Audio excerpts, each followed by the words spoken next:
You ready? Sure. Okay. Well, welcome to everybody on the line, and welcome to anybody who may watch this through their website or social media later. This is the second public meeting for the Aquatics Feasibility Study with the City of Marion. So just want to thank everybody for tuning in, and we look forward to hearing from you throughout this process. And before we really get going, I really want to emphasize that this process is very collaborative. So the more we can get your feedback, the more we can talk with you, and you submit that feedback back to us, that is great. And we always like to say that throughout the project, and right now is a really good time to remind everybody about that. For those of you who are on the line here, just a few things. This meeting is being recorded. For those of you who are watching right now or on the line right now, great. If you have access to a screen, I am doing a screen share. So if you're on your or if you're on your phone and you can't see a screen, some of the things may not sound quite right, but it's because we're referencing something on the screen. And like I said, this is being recorded and it'll be made available through the city's website after the meeting. For anybody on the line, the call is, your audio is turned off. We can unmute you at the end when it's time for some open discussion and during Q&A. If you are familiar with Zoom, there is a raise hand function down at the bottom of your screen. If you wiggle your mouse a little bit, there's a little reactions button down at the bottom. And there is a raise hand option down there at the bottom that you can raise your hand, and we know that you have something to say. And like I said, we will do that at the end of the presentation. Once we get through the bulk of our content here. So let's talk real briefly about the agenda for this meeting. I just want to get everybody looking in the same direction here. We're going to do a quick project introduction, how we came to be here, why did this study begin? I'll do a quick summary on the public engagement findings up until this point. We'll talk a little bit about sizing and how we came up with how big should this facility be and what kind of character it should be. I want to talk to you about that a little bit. I will be walking through the concepts that have been developed in addition to some of the locations that are being explored in relation to this project. And then again, Q&A at the end. So let's talk real briefly here about the project background or the project history. So the existing swimming pool that you may have seen and probably have swam in at some point was initially built and opened in the later part of the 1980s. And it has a fairly traditional pool character that we would expect from a pool that was developed in that time. So that's where your 50-meter pool came out of. And that was very popular and common at that time. You do have diving and shallow water training and wading pool areas over to the north or to the north of the 50-meter lap pool there. And the spray ground was added in 2001. Over the years, attendance has been decreasing, and then the facility, because of its age, is experiencing some maintenance challenges and is expected to continue to have those challenges moving forward in its life. So back in 2016, the City of Marion actually did a master park plan, the Imagine Next project, and it was through that process that it was identified that a more modern outdoor aquatic center was going to be desired, and that was coming out of public feedback during that project. So that was kind of the first introduction that community members in Marion were going to be interested and were interested maybe in a newer facility to attract visitors to the facility there. So again, with the existing conditions that the current facility is facing, the anticipated life expectancy that facility is anticipating, in addition to the known desire of community members that something more new and modern is going to be desired, that's how we got to the feasibility study that we're going to be talking with you about today and providing that update on as we go forward here. So this team, I firstly want to thank the project team, but I'm going to start with the community members and citizens of Marion. So this project is to serve you. So thank you for participating.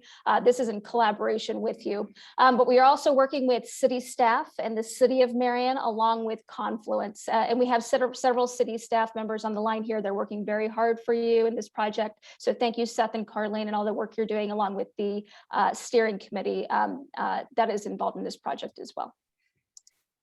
So just to give you kind of a template and kind of the foundation for what this goal set out to do, we have project goals here. So several of these goals include evaluate the current Marion swimming pool. So what are the challenges, what's going well, just what are those conditions at the existing pool?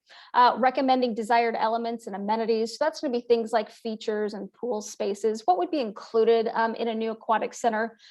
In addition to developing the size and components that would be included in a new facility, in addition to developing concepts, which you're going to be seeing some of those concepts today, and also recommending a location and providing operational projections for the concepts. So these are some of the main goals that we all have, and we're really set out to answer some of these questions in relation to the study. So let's talk about public engagement. There are several methods of public engagement that have been done and are currently active right now. So there was an online survey back in October of 2020, and I'm going to dig into the details in that survey here in just a moment. We also had our first public meeting back in the later part of October of 2020, and that included an in-person meeting, and it also included a virtual meeting similar to this one. A second public online survey has been released. It actually released on May 4th, which was yesterday, and is currently available on the city's website. I'll show you how to find that at the end of this presentation. And then, of course, this meeting today. And there are ongoing meetings with focus groups and the committee and the steering committee that was set up to help with this project as well. So those are all ongoing. And when it comes to this project, public engagement is a key part. And again, I'm going to emphasize that the more we can hear from you, the good, the bad, the ugly, the better, because again, this project is really to serve the community of Marion. So let's start with the online survey here. So the goal for the online survey, and it was available through the city's website and social media platforms, the goal was to get between 500 and 600 respondents. And we certainly far exceeded that expectation or that goal. We received just over 1,300 responses. So that was a really dynamite, excellent response, which tells us a few things. It tells us that your community is open to aquatics, supports aquatics, and has an interest in providing input. Those are all great foundations to solicit feedback, but to really incorporate the community members' perspective and feelings in relation to this project. So great job, citizens of Marion. We're very happy with that. So real quickly, I want to give a demographic breakdown of who responded, because it is important to kind of understand what representation is within that survey. So you can see here that the bulk of respondents are reporting living in city limits. So that would be living within the city of Marion at 89%. That's great.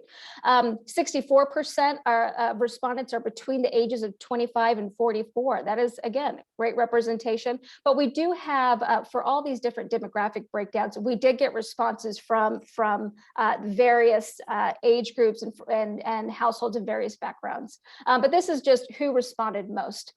You can see 4 people living in the household. That means that the most amount of respondents indicated there's 4 of them in the household. And you can see the breakdown of our children in the household. And yes, children are within the household. And for those who have children, you can see 41% have young children between the ages of 4 and 8. So what this tells us is there was representation on the survey, strong representation from households who have families.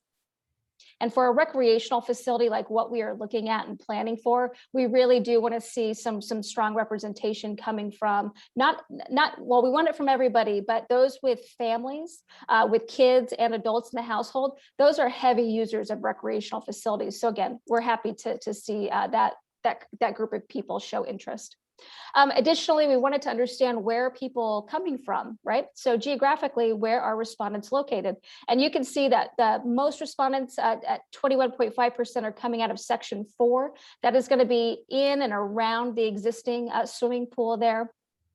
In Section 5, just to the west, was the second most populated or second most popular section having reported. And again, this is all just to give a foundation and to give an understanding of where citizens and community members are right now in relation to the swimming pool and where they're at in relation to aquatics. We need to understand what you're thinking really at this time as we are progressing through concept development and giving you some options. So one of the questions we asked in the online survey was, how satisfied are you with the Marion swimming pool? And we asked this question to get a feeling for, does the pool offering what it is that you expect and that you're looking for? So we asked this question. You can see here, 42% ranked the facility as average. About 26%, so about a quarter of respondents mark it as excellent or good. Oftentimes, we will want to see in a planning study, we like to see higher representation in the excellent and good category, because that would be an indicator that what you're offering is a fit, right? So we want to see the positive. In this case, in Marion's case, in relation to the existing swimming pool, a good chunk of the respondents are indicating it's average. So that is a pretty high percentage rate sitting in that level. And again, when we do other studies and we ask this type of question, we usually see less of an average, and we're going to see a higher reporting in excellent and good. So right now, Marion has a lesser reporting of excellent and good, which again is leaning towards or indicating to us that the existing Marion pool does not quite offer what it is citizens and community members are looking for. So kind of tag on to that, why aren't people utilizing the facility? We know that attendance is going down. We've trended that over the last 10 years. So we know that that is the case. So it's important for us to understand, again, why, what are some barriers or challenges for community members to utilize the existing swimming pool? And you can see up on the screen, over half of respondents are indicating that the facility lacks amenities.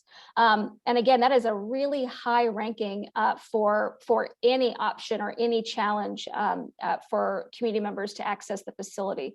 And you can see the number 2 reason why the swimming pool is not utilized is that community members are utilizing facilities outside of Marion. So again, when we combo those two things together, and we are studying other facilities in your area, that makes sense, because you do have quite a few other facilities around you that have more modern facilities, and many of them, or quite a few of them, offer more modern or updated amenities. So those two things do make sense. The number 3 reason is that the facility does not meet the needs of the household. Oftentimes that's going to be through amenities, possibly through shallow water, methods of entry and exit, and just overall features tend to fall within that category. And then number 4 is the facility is not well maintained, but that's a pretty low ranking, even though it's in the top 4. And again, oftentimes that's related to an aging infrastructure or aging facility, not necessarily how the facility is operated. Also, coming out of the online survey, we wanted to know, how are people accessing the outdoor pool, or when they visit outdoor pools, how are you getting there, and what is your travel like when you are visiting outdoor pools? So you can see here, 76% of respondents indicate that they are using a personal vehicle to attend an outdoor swimming pool. Only 13% are ranking or indicating that they use a bicycle, and even a lesser percentage is indicating that they are walking.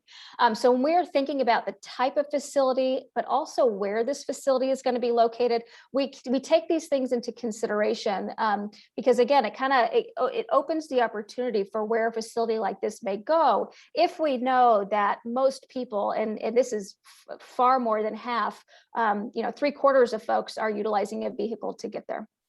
And to kind of, again, tack onto that kind of one more level, just to understand a little bit more, 81% of respondents indicate that they are willing to drive up to 10 minutes to participate in a quality outdoor swimming pool facility. And again, over half, 54% indicate they're willing to go up to 15 minutes. So again, we take all this into consideration, and it does help to inform what the support level may be for the location of this new facility.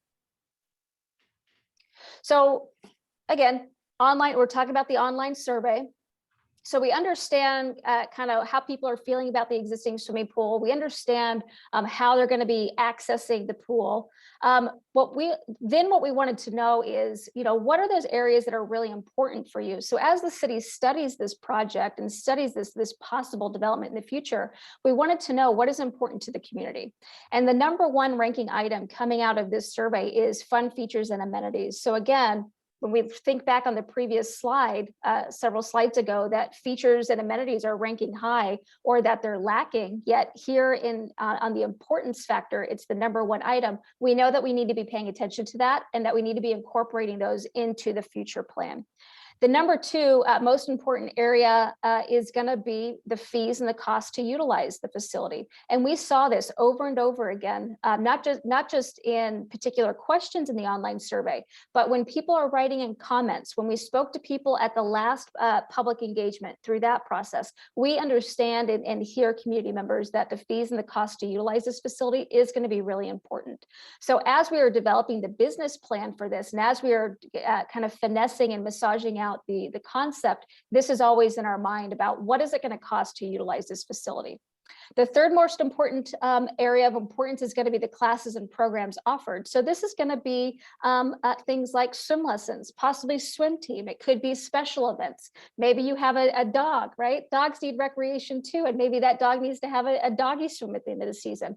Maybe that is kind of a movie and float program, right? So it's evening time and maybe you can watch a movie while swimming. Those are all examples of classes and programs. So again, as we plan for this facility, we need to keep in mind that it's not just open swim that we're planning for. We're also planning for all the scheduled activities that would be going on at the facility. And a popular program that we're seeing right now, and again, this is going to be popular in Marion, is going to be aqua fitness and senior programs as well. So those are anticipated to also be included in a facility like what we're talking about. And the fourth area of importance is going to be the proximity to your residents. So again, that's within the top 4 areas of importance, but we do take into account the previous information that we just reviewed and how residents are going to be, or how community members are going to be accessing the facility. But again, we recognize proximity to residents is going to be important. So you probably don't want to have a facility that's 45 minutes away. That's not going to work for Marion. So let's review quickly the different types of features and amenities that ranked in the online survey. So I'm going to break these apart into small amenities, medium amenities, and large amenities. So small amenities are those types of features that are relatively lower in cost. They could be easy to install either at the beginning or maybe down the line when you need to add a new feature. Medium size amenities, they're going to be a little bit more expensive, and we can see most of these medium amenities would be developed at the onset or when construction's actually happening, and same with the large amenities. But let's begin with small amenities here. So an obstacle course was the #1 ranking small amenity in the online survey, and that was followed by the #2 spot, which actually tied with 3 different amenities, and those include toddler features, a climbing wall, and a log roll. The #3 ranking feature is going to be the basketball goal, and followed by #4 with the volleyball goal. So interestingly about the obstacle course, the climbing wall, the log roll, the basketball, the volleyball, the common theme in all those is going to be these are active features, right? So these are not passive features. These are features where kids and or adults, they're having to put some energy into them. They're skill-based features, meaning that you may do that for the first time and maybe you're slow or not very good at it, but you can get better over time. Those are examples of active types of features. So that kind of, when we saw this, that put us on alert that, hey, maybe Marion is going to be looking at a facility that does offer some active type of features. So let's talk about medium amenities. So the #1 ranking medium amenity is going to be large water slides, and there's some character examples or examples of large water slides up on the screen. That is followed by a zip line at #2. Number 3 ranking items again are tied with a water walk and a youth play structure, and #4 is also tied between 2 items, that is a wet bubble and diving. So again, a very common theme here are going to be features that are active, features that a variety of demographics could actually utilize. Now, that youth play structure, that really is meant for little ones. But when we talk about non-swimmers or younger participants, that is still a very active feature for them. So again, we're starting to get this feeling that, respondents and community members of Marion, this is what they're going to be looking for. And let's end that with the large amenities. So the #1 ranking item tied between two different spaces, the lazy river and deep water. And that lazy river, again, we saw the lazy river come out throughout public engagement as being a pretty high priority amenity. So that is something that we're looking at as we are developing concepts. Same with deep water. The #2 ranking item in large amenities is the zero depth or beach entry. If you're not familiar with what that is, it's as if you're at the beach and you start in the sand, and as you walk in, the water gradually gets deeper. So that is your #2 large amenity, and this is something that we would see in any modern aquatic center, and it is something that you should expect in a new facility that you may be developing. Zero depth. There's a few additional comments about this. Zero depth is really good for varying abilities, but also for varying age groups as well. We do see younger swimmers hang out in this area, same with their supervising adult, but we also see adults really enjoy this area. We have whether you're a mom or dad or you're an adult there on your own, we do see adults who like the lazy river because you can still kind of lay out and enjoy being outside, but you can remain cool in that zero depth area. And additionally, we do have older adults and seniors who like the zero depth area, again, because it's an easier method of entry and exit out of the pool. So zero depth is something that you should certainly expect. The #3 area is going to be shallow water, and that is defined as 2 to 4 feet. And again, we would expect shallow water in any modern facility. And I did forget to mention, we define deep water as 5 feet or deeper. But you're going to see in the concepts that we're going to be going deeper than that. Just for the purpose of this survey, we defined it as 5 feet. And then the #4 ranking item is a wave pool or surf simulation. So coming out of the first round of public engagement, there were a few key takeaways that I just want to review quickly. So the first and foremost is going to be that enhanced aquatics is supported in Marion, and we heard that through public engagement #1, and we hope to hear that from community members now, is that aquatics is supported and desired, and that's a great thing to really build upon when it comes to a project like this. A more modern aquatic center is desired, again, and that really started back in 2016 with the Parks Plan, and has carried over into this study as well. Multifunctional spaces are desired, meaning a body of water can be used for more than just one thing, right? And so we want those flexibility in spaces, and we want to be able to have more than one activity or more use in a body of water. Wow features, or features that are really fun or unique or different, are going to be desired. So when you see something like the zip line or the obstacle course or the wave pool or the lazy river, those are examples of wow features that really would make this facility stand out, keep Marion citizens in Marion, but also bring those from outside of Marion as well. We hear that fees and the cost to utilize the facility is going to be important, and that will inform the business plan that comes a little bit later in the project, and that the location or the support for various locations is varied. And we do hope that throughout this public engagement round #2, that we do hear from citizens about sentiment regarding these locations, and we're going to cover those later in the presentation. So let's talk about pool sizing. And the reason I want to talk to you about this is I want to give you the basis for how we came up with the concepts you're going to see here in just a few moments. So when it comes to pool sizing, we study communities throughout the United States, but for you, we study communities in the Midwest, because the communities in the Midwest kind of have a particular need and approach to facilities like this versus being on the East or West Coast.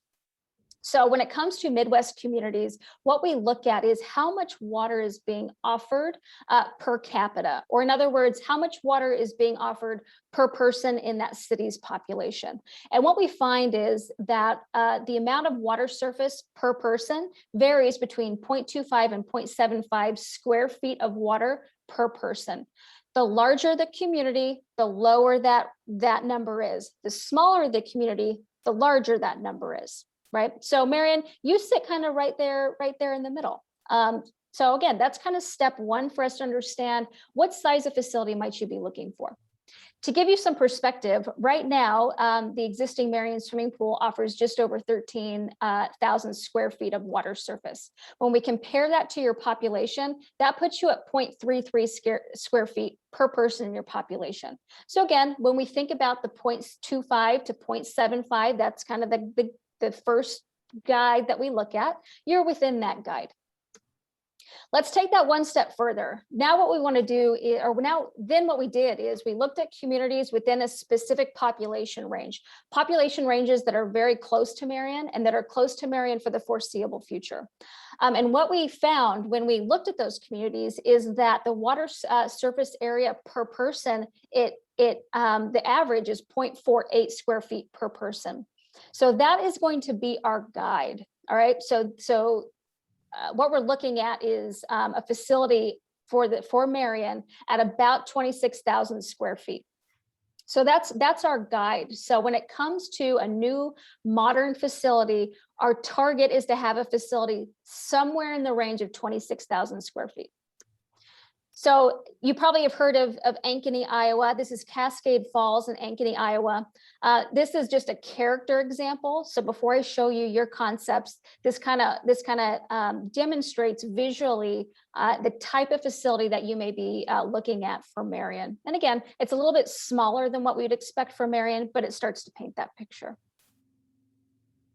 So let's get into the concepts. Before I do that, I want to say that there are three concepts I'm going to show you. There's concept A, and I'm going to spend some time walking through concept A, showing you the different pools, showing you the different features that have been included. And then I'm going to conclude this section showing you concept B and C, because concept B and C are variations off of concept A. So I want to make sure that we're all comfortable with what concept A is before I show you the other two concepts. So this is concept A. Concept A is just under 26,500 square feet, and it includes several different bodies of water. And like I said, I'm going to walk you through each body of water and kind of go through what each body offers. But this gives you a nice aerial view of the concept plan right now. So let's begin with the kiddie pool and splash pool. So I'm going to start by walking you through the kiddie pool, and then we'll head over to the splash pad. So with the kiddie pool, this is really designed for our younger swimmers or for our weak or non-swimmers. So this sits nice and centered up front in the middle of the facility, towards the bathhouse or towards the main entrance. So in the kiddie pool, you can enter the pool through a zero depth area. So again, it starts off on the deck and it gradually gets a little bit deeper. This pool, because it starts off at zero depth, it starts off at 0 feet, right? Just minimal amount of water up there as you're entering. And this pool would go down to anywhere between 3 and 3.5 feet. So this pool is not a deep pool.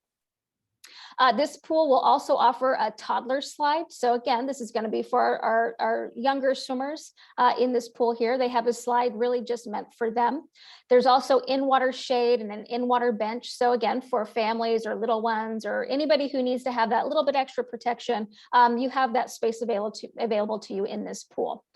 Shallow water is included. So we would see younger swimmers, we would see programming happening out of this pool. Of course, adults are going to utilize this pool as well when they're watching those younger swimmers. In addition to the shallow water, we have a volleyball net here. So again, we activated the space a little bit along with a family slide. So you can see an example of a family slide. It's purple. It's up on the top, kind of in the center of this slide. those who may not be quite tall enough to ride the big slides, I'll show you in a little bit, this is another option for them. And so when we think about the Marion swimming pool, what we're really interested in is that there is progression going from one space to another. We want to have something for our infants and our toddlers to do. We want something for our young kids to do, for our preteens, you know, our active ones, our teens, our adults, and so forth. And so when we think about all these spaces together, that's really what we want to shoot for, is that we have a progression in skill and we have a progression in what users are going to be comfortable in doing. And oftentimes what you'll see is maybe one summer they'll start off in the splash pad because the standing water is a little too much, but the next summer we see them progress to the kiddie pool. And then we may see them progress to that toddler slide, right? And they get a little bit deeper. And then maybe the following summer, they're interested in that family slide. And now we're interested in getting into a little bit deeper water. So we are looking for, in a facility like this, to be able to maintain interest and maintain use as ages change and abilities change. So over in the splash pad, I am going to show you on the next slide more details about the splash pad, but this gives you kind of an overall snapshot of the splash pad. So there are various water features over here. There is, you can see quite a bit of shade over here, and also seating over in this area as well. So this is an example of kind of a zoomed in plan view of the splash pad. There's a lot going on in this splash pad. So again, because we need to be able to activate kiddos who are pretty little, or maybe who have some fear with water, we want to introduce them to water and then have them progress into bigger water features. So you do see some ground or flush level deck sprays here. They're pretty passive, pretty gentle. And then we progress into medium type of features where maybe water is spraying out and going into the ground. And then taking that one step further, we have taller features where water is actually dumping down. So again, we have a progression in what the water is doing and how kids can engage in this space. We also have a play structure over here. There's an example of this play structure on the right-hand side, the bubble there in the center. So again, a little slide is over here, several different taller water features and kind of medium height water features around this play structure. Let's move on to the lazy river. So in concept A here, the lazy river is sitting over to the left. And a lazy river is usually right about 3.5 feet. So it's a little bit deeper than that kiddie pool. But included in this lazy river is a zero depth entry. So you can see an example on the top row, the center circle. That's an example of a zero depth entry into the lazy river. So this is a method that riders can enter or exit the lazy river, but it's also a space for family members, friends, maybe those who aren't quite ready to do the lazy river, but they want to watch. They can hang out in this area.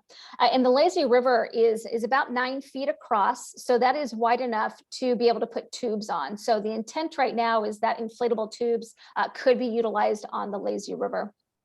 And you can see here too that there are several areas where we have what is called rockscape. And what that is, it's a faux rock aesthetic that is built into the lazy river to create a more natural feel. And you're going to see this rockscape in another area of the facility as well. And the reason that rockscape is in here is that it is a goal of this project to not just have a sea of concrete or a sea of hard surfaces. That this facility is really intended to provide a more relaxing park-like feel, maybe have some natural elements to it so that you feel like, yes, you're in a pool, but you're also within a nice park setting. And in addition to the lazy river there, you can also see there are several large slides attached. We're going to talk about slides here in just a little bit, but the large slides would be located at the lazy river here.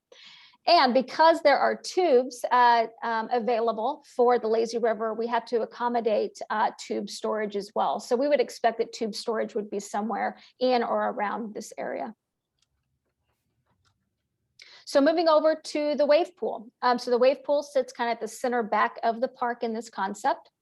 And inflatable tubes would be permitted in this area as well. So we would expect tubes to be used. And when it comes to these wave pool here, again, it is a 0 depth entry going down to a little bit deeper water. Right now, that final depth has not been decided or determined, but the deepest part would be anywhere between 4 and 6 feet. So it would not be any deeper than 6 feet. We would not expect that. So for you, if you're watching this and you have an interest in how deep that pool goes, particularly because there are all the waves, we would not expect that to be any deeper than 6 feet. And interestingly about this pool, but also of the lazy river as well, when we think and talk about programming, this pool has some options for programming. So it doesn't just have to serve open swim. It could serve swim lessons. An idea that has been thrown out is that, if you want to offer night swimming lessons, maybe this is a good pool for that, right? Because you are still going to want to have your members and your day pass holders be able to utilize the facility, but you may have a pretty substantial swim lesson program that you need to have a lot of kids participate in, and maybe night swimming lessons is an option here. Another option is that this pool could be utilized for swim lessons or alternate programming in the morning time, right? You may have swim team or dive team going on in one area of the pool. Maybe you have aqua fitness happening in the lazy river. And possibly swim lessons can come here, or a variation of those programs. But the moral of the story is that each of these pools have a variety of functions, be that in the morning time for programming, during open swim, during the bulk of the day, or maybe at night, again, for programming. So let's head on over to the lap and dive pools. So let's start with the dive pool. In this particular concept, the dive pool is an independent pool from the lap pool. And you may not have seen this before. Oftentimes you see these two bodies of water integrated or attached. So I call this out because it is a little bit different of a feature. So in the dive pool, what we show right now, we have a 1 meter diving board and a 3 meter platform in this body of water. So you have both the low and dive options here. And again, in the character photos that you're seeing here, you're seeing rockscape again. And again, that is to bring this sense of being within a park. And if you're going to jump off that 3 meter platform, it's mimicking or providing the experience of jumping off of a rock cliff right into that pool. And in quite a few aquatic centers now, that type of experience is not provided. So again, it's another example of a detail to really provide a special experience for the users. And I did forget to mention back in the wave pool, so I'm going to go back. We have rockscape incorporated into the wave pool as well. So it's as if in that wave pool, a waterfall or water can be coming out of that rock feature that is then going into waves. But to head back over to the dive pool here, one of the interesting things or interesting opportunities that we have here at the dive pool is that we can create a different amenity in and of itself. So the photo that you see on the top right, there's a little girl sitting under what is a waterfall, is that dive pool could be raised. So it's not flush with the deck, it's actually raised. So that when you jump off that platform, or you're watching someone jump off that platform, it's as if they're jumping into a more natural body of water and then causing an effect there with some waterfall action at the end there. So again, it creates a little bit different of an aesthetic and a little bit different of an experience, and really activating this space. And that's what we want to do in all of our spaces. So let's talk about the lap pool. So the lap pool is a 25-yard pool that offers quite a few lanes there. I believe it's what is it? 8 lanes. I forgot for a moment. 8 lanes there, and there is an ADA access ramp into the lanes.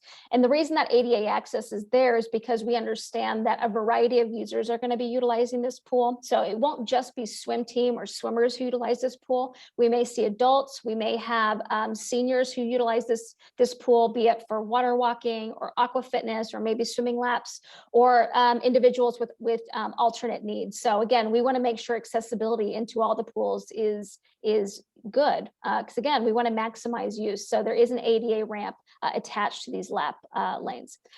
This lap pool is designed to be able to house both practice and competition. So you have a recreational team now. If you want to continue swim team, or you want to expand your offering for swim team, this allows you to do that. And it is designed to have starting blocks on one end. And this pool is going to be anywhere from 3.5, 4 feet depth down to 6 feet. So if you are a competitive swimmer, or you're on swim team, you're a coach, and you need to train or certify off of starting blocks, you can do so in 6 feet of water. So again, we want to give you that capability. The interesting thing, or the interesting amenity in this lap pool, and again, this is referencing the obstacle course ranking as a pretty high item in addition to other active features, is what is called a ninja course. So if you're familiar with the Ninja Cross show, or the Ninja Cross fitness that is out there, this is an aquatic version of that. So what you're seeing here is it's a structure that goes over the pool with varying obstacle courses, varying features where it is fitness based. So you have rings and grab bars and ropes and different things that you have to traverse going from one area to the other. And what we see with this feature is that it can be a fitness class. Adults like it, kids like it. You can do competitions out of it. So again, it's multifunctional and is a type of amenity and type of feature that really could bring people in. And when we think about maximizing use, this is a good example of something that is different, but will activate that lap pool, possibly during times, that lap pool may not be quite as busy. So it's an opportunity there. And again, for most aquatic centers or more modern facilities, offering items and offering features that can maximize revenue generation is really appealing. And this is one of those items, because members can use it, day passes can use it. You can have special tournaments or special programming in which, this type of feature is utilized. So now that we have a base understanding of concept A, let's review concept B. So again, concept B is a variation off of concept A. So I've circled here what those differences are between concept A and B. Let's start over in the lap pool. So you can see here that in this particular concept, the dive pool has been attached to the lap pool. This is an option. So just because we don't see it on concept A doesn't mean it's not an option. It is. And this is one of those questions that we have for citizens and community members on, would you like to see a diving pool separate or attached? Are you open to it being separate? That's a question that we have. So that's why we show it here in concept B. Moving over to the wave pool. The wave pool is slightly varied in that it is rotated towards the lazy river. So it more faces the lazy river. And what happens when we do that is that we kind of have two natural spaces kind of show themselves. Over to the left, between the wave pool and the lazy river, we have those more active type of spaces that are going to be quite busy. And then over to the right, we have the lap pool, dive pool, and the splash pad. And those are typically a little more passive, not quite as active. So when we rotate that wave pool, we change where users would be seated. They sit more between the lazy river and the wave pool. So again, it creates kind of those two different spaces. And then the third difference between concept B and A, if you look at the lazy river, is that there's a pedestrian bridge that goes over the lazy river. So that if you want to watch people in the lazy river, or you want to get engaged in that lazy river, it is a way for you to do so. So that's another difference there in concept B. And excuse me, in concept C, the main variation here is going to be that the wave pool and the lazy river are swapped, right? So the lazy river is now sitting up to the top, just behind the kiddie pool, and the wave pool is pulled off to the left of the kiddie pool. So that's a variation there between concept A and C. And when we get to reviewing how to submit your comment with all this, we are looking to get some feedback on which concept do you like, or which part of these concepts do you like. Maybe you like concept A, but you like the dive pool of concept B. That's an example. So again, during this process, we hope to learn a little bit more about what you may be interested in. So let's talk more specifically about slides. So right now we do show 3 large slides over in your lazy river, but there's a variety of slide options. And again, what we're interested in is getting a little more feedback from community members as far as what types of slides you're interested in. So I'm going to do a quick run through of different types of slides here. So what you see on the far left, the orange slide, that's an open body slide. This is a very common slide that we would see in a more modern aquatic facility. And we actually would recommend a slide like that. Because again, most users are going to be interested in utilizing that slide. With that, I'd like to point out when a rider goes down, the rider will be exposed to the environment above, right? So when you look up and you can see the sky and you can see the sun, that's accessible in an open body slide like that. Moving over into the yellow slide, that is an enclosed tube slide. What that means is a rider must utilize an inflatable tube, right? Similar to the lazy river and wave pool, must utilize an inflatable tube to go down. The difference between this isn't just the inflatable tube, it's that rider is fully enclosed in the slide. So when you look up, it's slide. You won't see the sky above you. The third slide there, it's red. You see mostly white, but it's red. That's a speed slide, so that's going to be a pretty quick slide. The rider goes down, shoots right down into the plunge pool beneath them. And then the fourth slide shown there, it's blue. That is an open tube slide. So it's kind of a combination of what we already talked about. The rider will ride an inflatable tube down, but when they look up, they'll be able to see the sky above them. So that's an open tube slide. And those are some examples of the types of slides you could have. There are several other kind of unique slides available to you. So let's review those real quick. The drop slide there on the far left, that is a slide where the rider will go down, but it terminates above the surface of the water. So when that rider comes out, they will actually end in the air and then fall down into the water. So that's a drop slide. The fly time is similar to a speed slide in that you go pretty quickly down, but at the end you can see there in the photo there's a little ramp that goes back up, so that rider goes down, hits the ramp, and then comes back up into the air before they fall into the pool beneath them. And then the boomerango in the far left or far right, that is going to be an inflatable tube slide as well. So at the beginning of the slide, you're fully enclosed in a tube. You ride that tube until you get to the point, you can see it here in the photo, where you kind of come down a little bit. And then you take that ramp on the tube, you ride it up and then back down into the plunge pool beneath you.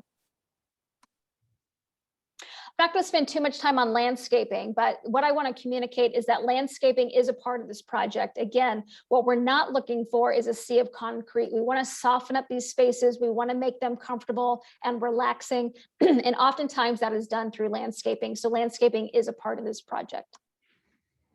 Throughout the facility, there are different areas of support. So that would include various seating areas, quite a bit of shade, concession areas, rentable cabanas and rentable spaces, green space. Those are all considered support areas, and those are all included in your concepts and what is being planned right now for Marion. So I showed you an example previously of Cascade Falls there in Ankeny. I show it again. This is Rock River Rapids in Derby. I show you these as character examples, not because this is what yours will look like per se, but because when you can see an aerial like this, it gives you a feeling of the scope or the size that you may be looking at. This is Valley View in West Des Moines,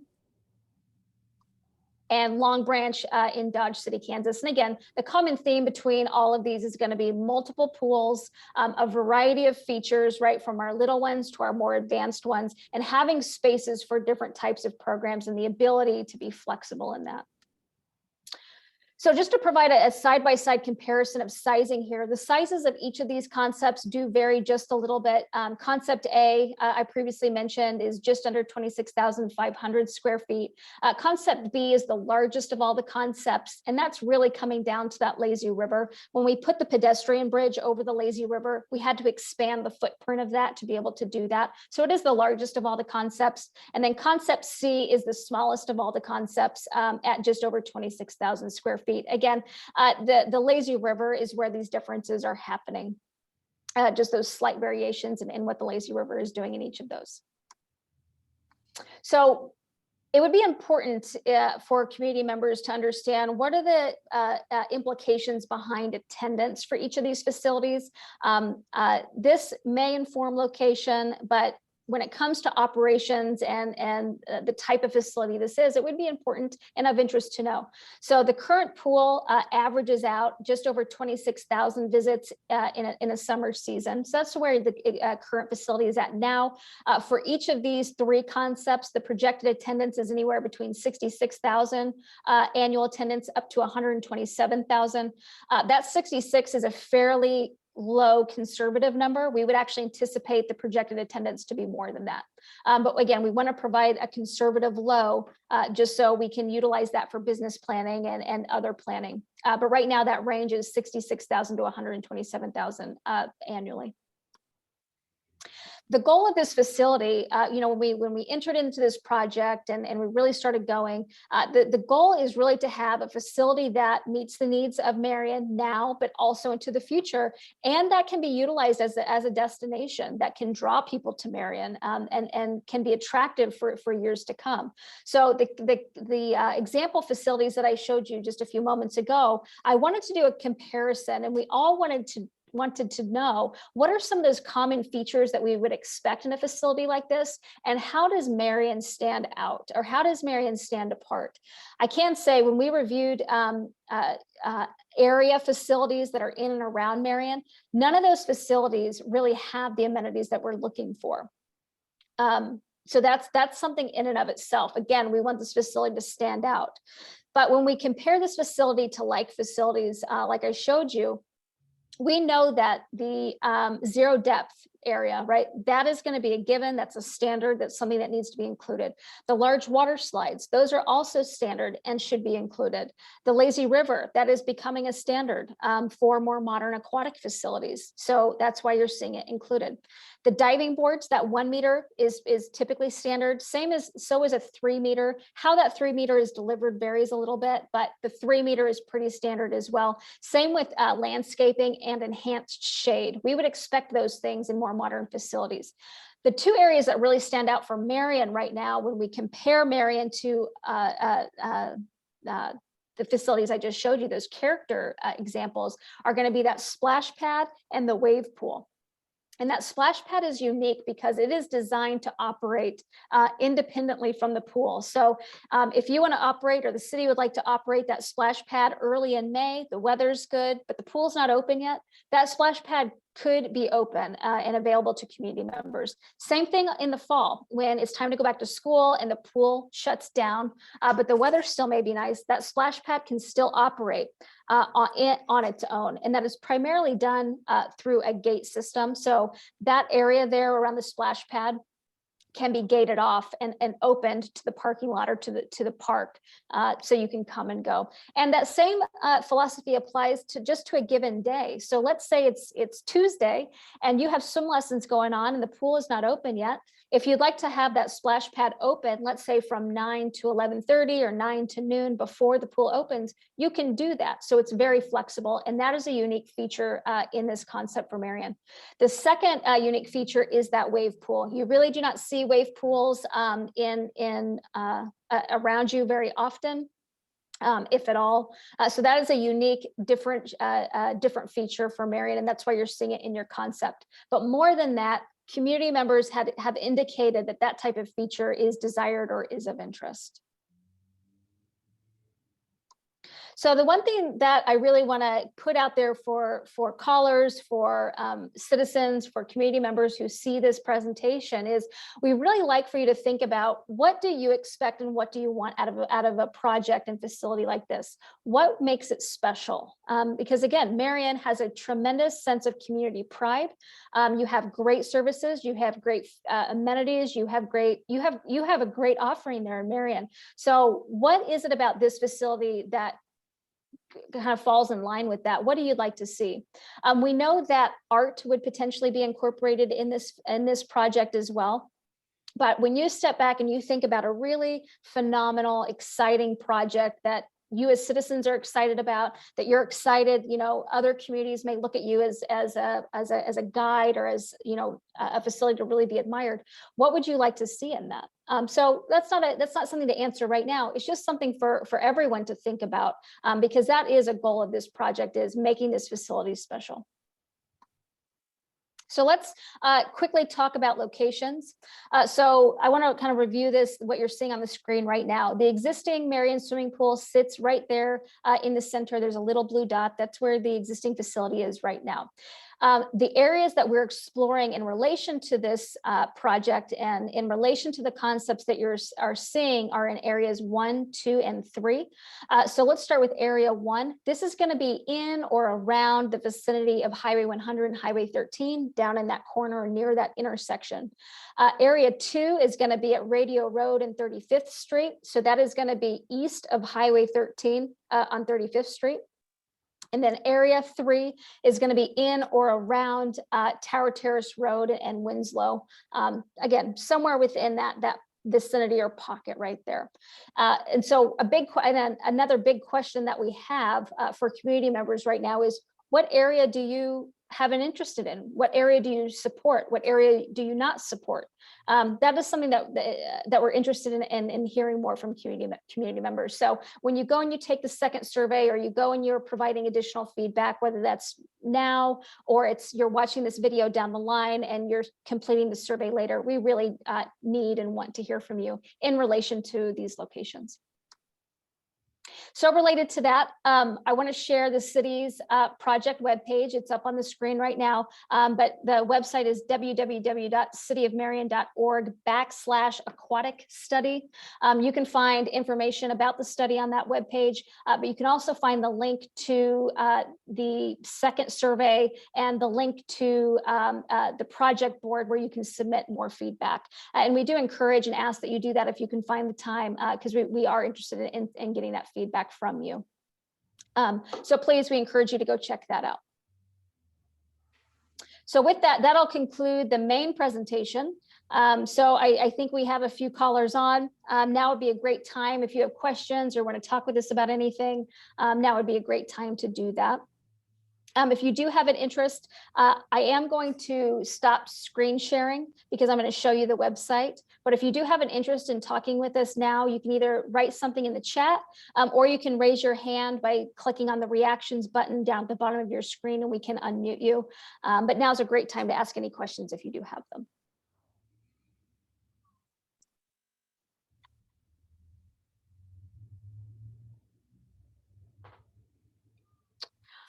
Carlene, if you wouldn't mind just monitoring that chat for me while I'm switching gears here. All right, so what you're going to see up on the screen is going to be the city's project page. And I share this with you just in case you have not seen it. So when you visit again, cityofmarion.org/aquatic study, I think is what it is.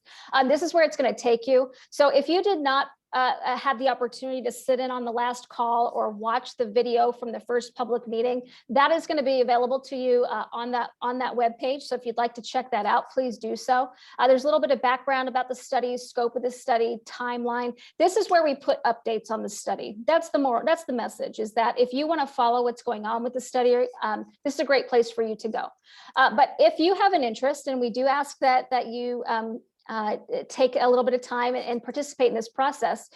When you look at the open house and virtual meeting, I'm sorry, the online survey section, I apologize, there's a big old green button or turquoise button. When you click that, it's going to take you to your project board. So there's several different things going on here. So I want to walk through it so that callers, you can see it. And again, anybody who watches this later, you have it kind of a tutorial. So when you click that button, there's going to be some directions that automatically pop up, right? So this will tell you, if you forget what I say, this will tell you how to use the system. Over on the left-hand side, that's the first place to start. So you can review concept A and the features that it offers. You can review concept B, same thing. The features that it offers, concept C. Those water slides we talked about, an explanation of those is also provided. If I were you, I may not remember everything that we talked about today. So that's why this exists now, so that you can go back after the fact. And then also locations is also listed here. The survey function that I'm referencing, there's a button on this side of the page here. This is where we're asking you several different types of questions. So you'll see that the concepts here, we're asking a question about concepts. We're asking a question about that dive pool and lap pool and what you'd like to see with that. Same thing with water slides, locations, and then just a general kind of box for you to input any additional comments that you may have. So that's the first thing, is going to be what is sitting over to the left. On the right is similar information, but if you have even more to say, or let's say you want to like or dislike something, just like on Facebook, you can do that here. So let's just go to this Boomerango slide. When you click on that, you can add a comment, you can thumbs up or thumbs down that particular item, and we encourage you to do that because we can track what it is that's going on above and beyond what the survey is telling us. So we encourage you to do that. You can also submit ideas. So let's say you have something to say specifically about a concept. You can write a message, just like Facebook, write a message and post it to the board, and we all can see that. Same with your fellow community members. You can see all the comments. But if there's something else you'd like to say, you can post that to the board here. So there's different categories about concepts, water slides, locations, more ideas. So again, it's just another way for you to submit feedback.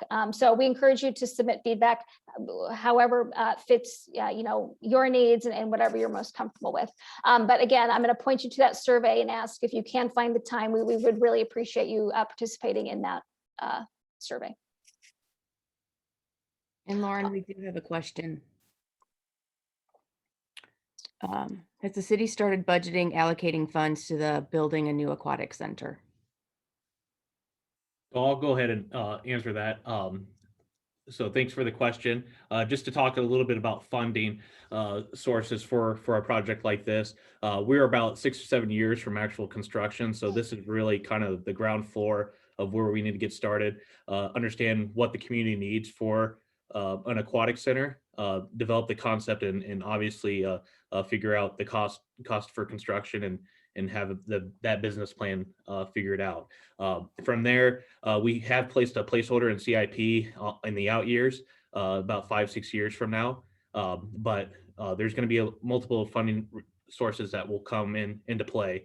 Portions of it can be we'll apply for grants, look for sponsors and donations for a project such as this, but ultimately this will have to go to a bond vote, and so the community will have to take a vote and decide if they want to have a project like this in their community. So ultimately it will come to that, but we will look at other funding sources to help with the cost of a construction of a facility such as this.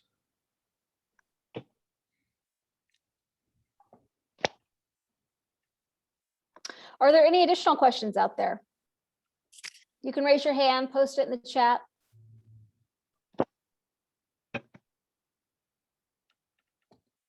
Okay, Crystal asked, if this is built, what will become of the current pool? So I can answer. Do you want to answer that, yeah, Seth? Well, I guess I do want to say, we for the current pool, it does have an end of life of about 6 or 7 years. Major repairs have been done with leaks and things of that nature. As we move forward with it, there's going to need to be if we stay with the current pool, there's going to need to be major renovations done. And we're talking about millions to just get it to where it needs to be functional. So regardless of it, the pool is going to see an end of life sometime in the near future. We can't predict that, but we do have a failing infrastructure within there. As far as the current pool itself, that is one reason why we are doing the study to gauge what the needs are for the community for an aquatic center.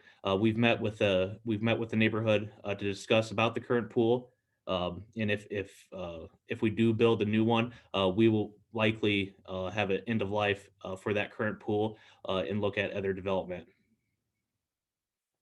Would it be possible to turn that location? So yeah, we've had that conversation with the neighborhood of if the pool was to go away, we would look at talk to that neighborhood and look at a potential park for that area. What we would do is much similar to what we would look at um, a parallel neighborhood park plan, much like what we did for Prairie Hill and Gill Park over the past year, and take a look at those developments. One of the big things we would look at that is the original funding source for that original pool was Lauren, you have to remind me, that was a Land Water Conservation Fund.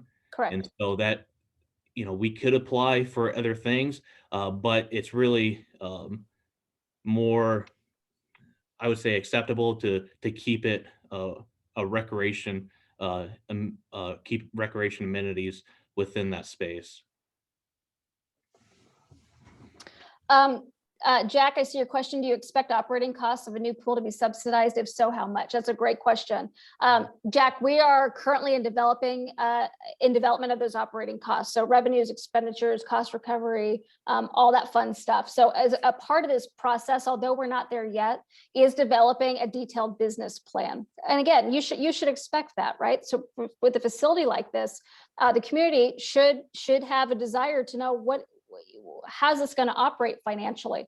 It is a part of the process, but Jack, we're not there quite yet, but you can expect that here as we kind of approach the tail end of this project, a full business plan. And that certainly would include operating costs, not just capital and project costs for development. It would include operating costs as well, ongoing. So that would include things like staffing, maintenance, chemicals, supplies, that type of thing, in addition to detailed revenue sources and revenue generation. So you're going to see that, Jack, at the tail end of this process. We're just not there quite yet. The next time you see us, we likely will have that information available and be able to report and present on that. So in just to what what Lauren has told us too, with a current trend with pools like these, we do see a much better cost recovery. Typically, like our pool that we have right now, there is a loss there, and that's typical throughout the country. But a lot more of these amenity packed pools are seeing better cost recovery to either break it even or even turn in a profit. And Lauren can provide some of that information to some of the case studies that has happened even throughout the state of pools within their 5 to 10 years are turning a profit off of. Yeah, and Seth, you bring up a great point. I just want to tack on to that just a little bit. So we have begun that process of studying what we call benchmark facilities or case facilities. So I'm looking at my spreadsheet right now. But for facilities like what we're looking at and facilities that I showed you in this presentation, their cost recovery, and this is going to be some years after development, is on the low end in the upper 80s and 80%. So let's say 88% or above, up to, let's say 100. I'm just looking at my spreadsheet here. It's still in development, which is why I'm not kind of going into too much detail today, but up to 106%, 114%. So even on the low side, we're looking at upper 80s.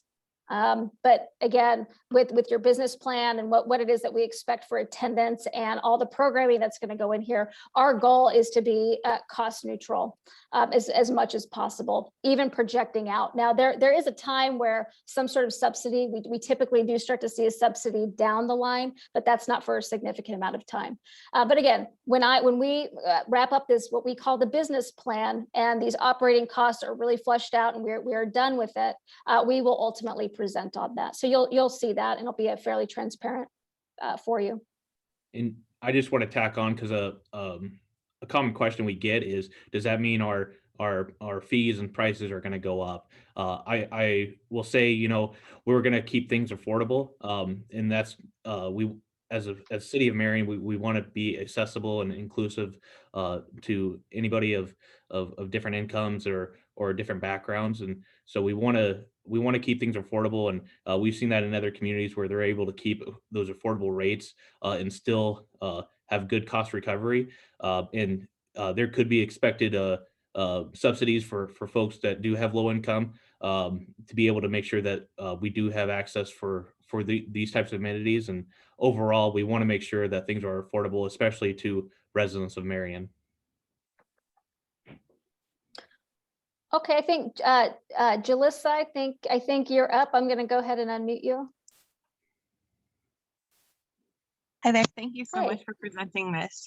I sit on planning and zoning, and then this is also my neighborhood that I live in too, where the current pool is located at. And I was not able to join the previous meeting, but my family and I and so many of our friends and neighbors, it's so sad because the pool is just totally dilapidated and we don't use it. We all drive out of town to go somewhere else. And so from a parent and family perspective, but then also from a planning and zoning perspective, I am so excited to see this, and just anything, concept A, B, C, anything would just be so welcomed, because we really, really need this in order to keep our families in our town. And with the growth that we've experienced, I've been longing for something like this to come to our community. And so thank you so much for doing this and for everything.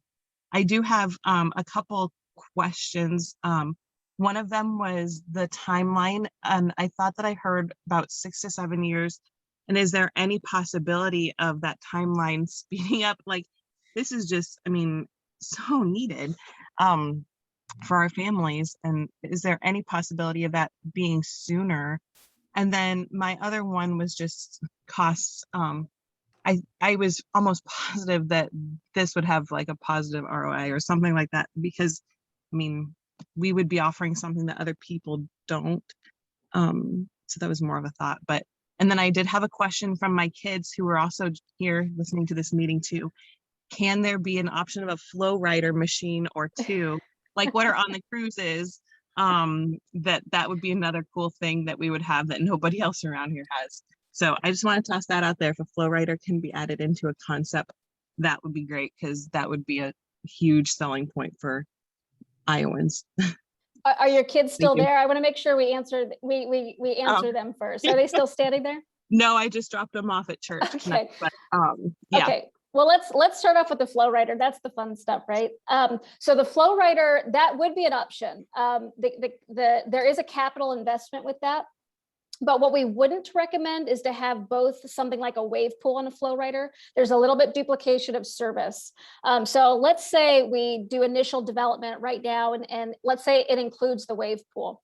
That does not mean that down the line when you're phasing features in, because that is something else we're keeping in mind too, that every facility out there, it doesn't matter how big and elaborate you are, at about 7 to 10 years, around 10, let's say, maybe 15, somewhere in that range, 7 to 15, the facility is going to start to feel dated again. And what we don't want is to put ourselves in a position where this new exciting facility is where you're at right now. It needs to have updates to it and possibly expansion. So when we get to the point, especially with your population size, and you will reach a point, let's say around 20, somewhere between 2040 and 2050, we're projecting that Marion's population is really going to have boomed at that point. You're already seeing it now. It's at that point that we may be needing to not just enhance, but also expand aquatics. So when we think about the flow riders specifically, that's a great example of, if it were not to go in right now or at the initial project phase, that possibly could come in down the line as a phased amenity. Another option would be something like maybe the wave pool doesn't get included initially, and something like the wave surf rider or flow rider does. So that's an example of being able to interchange. But what we wouldn't recommend is off the get-go, right off the jump, you have both a wave pool and the flow rider. We would probably want to phase one of those in, which is a part of the overall strategy anyway. To keep it exciting. So whether it's a body of water or it's a slide or it's another exciting amenity, I guess for everybody in the call and this topic kind of opened the door to talk about it, is that when we think about space and we think about location and we think about, all these other things outside of just what you're seeing in concepts, we do need to be planning for enhancement down the line. And oftentimes that means we need the space to do that. That could also include parking. So if we know that, we're going to be adding amenity in 15, 20 years from now, we need to have these things in mind. So thank you for bringing that up, because again, it opened up the door for us to communicate to the community and to callers that that's a part of this project too, is we're not looking to box ourselves in, so to say, or restrict ourselves from future development when you may need it. So I got so excited about the flow rider, I forgot Me what the too. other questions were. Me too.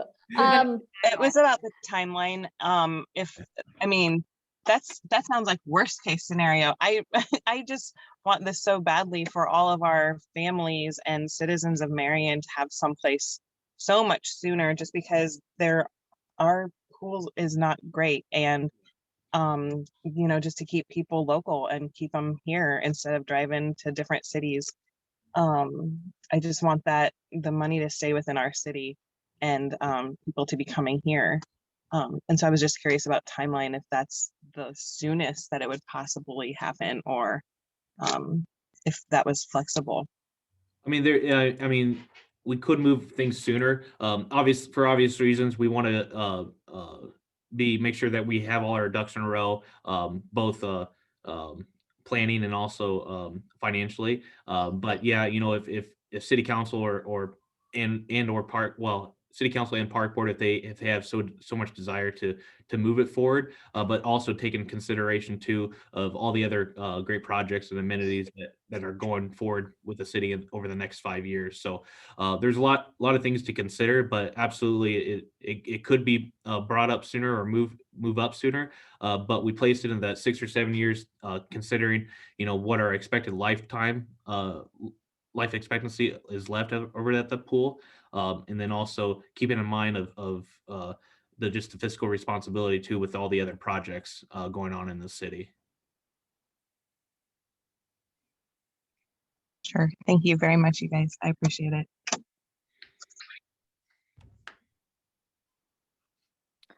Okay, are there any other questions, or just maybe not questions, comments? Anything else that you'd like to get out here before we start to wrap this up? Well, I want to end on this note. So again, I'm with Waters Edge Aquatic Design. We're in the Kansas City area. We work throughout Iowa. We're very familiar with Iowa.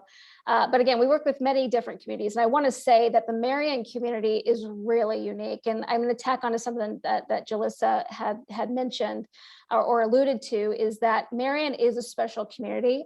Not being from Marion, I can really feel that. So when we talk about this project, or we work with staff, or we talk to community members, I'm going to go back to that sense of community pride is really strong, and support towards parks and recreation services and services in general towards community members does come across very strong and positive. So it has been a pleasure to work with everybody up until this point. I look forward to continuing this with you, and as we wrap up this project, it'll be a sad day for Waters Edge, because this community is really quite special.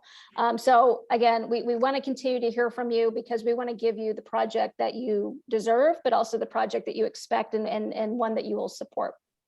So again, please visit the website, please complete the survey, so that we can kind of wrap up the bulk of public engagement and really get to the nitty-gritty of this business plan, which we can do once we finalize this concept. So again, I just want to thank you, and Marion citizens and community members, you're really special. It's been great. Lauren, I think we got another question from Jack here. It's, where are people going out of the city now to swim? Who is the competition? Yeah, let me pull that up. Quite a few Cedar Rapids. Knoll Ridge comes up. Let me pull that up real quick. Cedar Rapids is coming up. Cherry Hill is coming up quite a bit. I didn't pull up one specific report, so if you can give me 20 seconds, I can do that. I will say, I've heard from general public too that they're not they like going up to Cedar Falls, Waterloo, whether it is the Falls Aquatic Center or the Lost Island. There's also people that go to Des Moines to check out the Cascade Falls. We go to the falls and Cedar Falls. Yeah, that's a very popular one. Another project that Waters Edge was a part of, but a very quality aquatic center. But those are the common ones that we've been seeing, that people have been spending some windshield time going to see, that's outside the metro area. Yeah, I confirm the falls came up, Waterloo came up a lot, and this is coming out of the online survey. So what we did is we combed through the thousands of lines of text submitted in the online survey and qualified all the different pools that were noted. So quite a few, like as expected, Cedar Rapids, all their facilities were noted.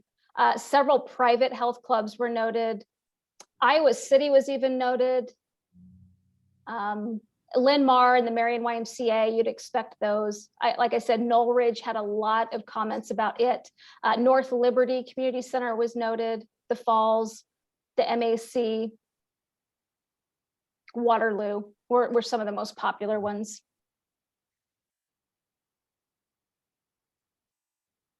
And various others. There's probably 30 different facilities, if not more, that were submitted as respondents having attended. Okay, any other questions? Reading the comment. We also go to the falls. We're looking for a more accessible for all ages. That's great. And we do think that the concepts that we're showing you and the plan that we're putting together, that's kind of the foundation, right? It's to keep people in Marion, keep them engaged, keep them excited, and not just for a year or two, for years, keep them excited and engaged and keep them coming back. And then also bringing folks into Marion from surrounding communities, making a weekend of it, making it more of a destination facility as well. Yeah, I'll tack on to that. Marion residents are going to be a priority for the facility. We want things to be accessible, but there's also opportunity to be able to attract citizens to Marion and obviously be able to spend business here too. So I think this is a great opportunity to provide a something regional, and that's a great amenity to the residents and attract others. All right, well, with that, that's the bulk of what we have today. Like I mentioned previously, this recording, if you have friends or family members that you think may have an interest, they can find this recording on the website. Usually it takes a few days to get that uploaded, but ultimately this video is going to be up on the website. And again, go check out the survey and get that completed if you don't mind. But past that, I think we'll wrap this up unless there's one final call out for any questions or comments. But past that, thank you very much for your time and attention on this, and we'll look forward to giving you another update here soon. Thanks, everyone. Thank you.